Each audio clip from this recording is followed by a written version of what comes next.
ময়দার পিঠে খাবে, তাই বানিয়ে ফেললাম আজকে এই সুজি দিয়ে পিঠেটা।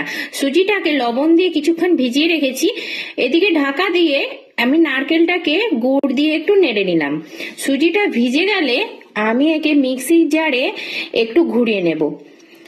ওই সুজির উপরে দিয়ে দেবো কিছুটা বেকিং পাউডার।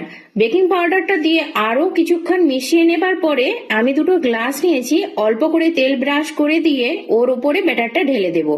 আর নারকেলের যে পুরটি বানিয়েছিলাম সেটা এর উপর দিয়ে একটা মন্ড করে দিয়ে দেব।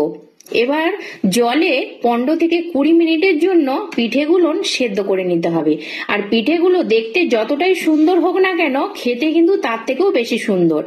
15 মিনিট হয়ে যাবার পরে একটা টুথপিক দিয়ে চেক করে নিলাম, সুন্দরভাবে হয়ে গেছে। এবার কেটে ছেলেকে দিতেই বললো, এটা আবার কি ধরনের পিঠে? আমি বললাম এটা গ্লাস পিঠে।